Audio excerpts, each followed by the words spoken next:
ഞാൻ നോക്കിയിട്ട് ഇവിടെ നാട്ടുകാരെയാണ് കാണുന്നത്.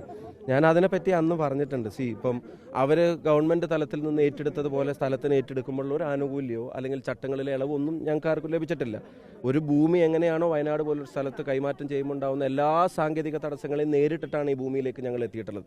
ഗവൺമെൻറ് ഒരു സൈഡിൽ ഭൂമി ഏറ്റെടുക്കാൻ തീരുമാനിച്ചു, നേരെ അതുമായിട്ട് അക്വിസിഷനായിട്ട് മുന്നോട്ട് പോയത്. പക്ഷേ ഇതൊരു പാർട്ടി പണം കൊടുത്ത്, ജനങ്ങൾ തന്ന പൈസ വെച്ച് പണം കൊടുത്ത് വാങ്ങിയതാണ്. അതിനൊരു കാലതാമസം ഉണ്ടായി. ആ കാലതാമസം ഉണ്ടായപ്പോൾ അതിനെ അതിജീവിച്ച ആളുകൾക്ക് വീട് വെച്ച് കൊടുക്കുന്ന നേരത്ത് CPM ഇങ്ങനെ അസ്വസ്ഥത കാണിക്കേണ്ട ആവശ്യമൊന്നുമില്ലല്ലോ.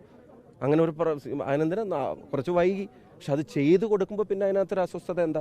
ഞാൻ മുമ്പ് പറഞ്ഞിട്ടുണ്ട്, പിന്നെ കാട്ടാനശല്യം ഇപ്പോൾ വയനാട്ടിൽ എവിടെയില്ലാത്ത, അല്ലെങ്കിൽ വന്യമൃഗശല്യം കേരളത്തിൽ എവിടെയില്ലാത്ത, കഴിഞ്ഞ 10 വർഷമായിട്ട് അതിനെപ്പറ്റി ഓർമ്മയില്ലാത്ത ആളുകളിപ്പോൾ ഞങ്ങൾ ഈ വീടിന് തറക്കല്ലിടുമ്പോൾ മാത്രം ആ ഓർമ്മയും കൊണ്ടുവരുന്നത്.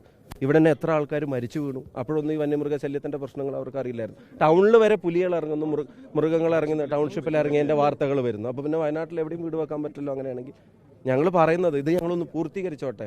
കാട്ടാനശല്യം മറ്റു ശല്യമൊക്കെ ഇനി വരുന്ന സർക്കാരിൻ്റെ സഹായത്തോടെ എങ്ങനെയും തടയാം. CPM ശല്യം ഉണ്ടാവരുതെന്നൊരു അഭ്യർത്ഥനയാണ് പറയാനുള്ളത്.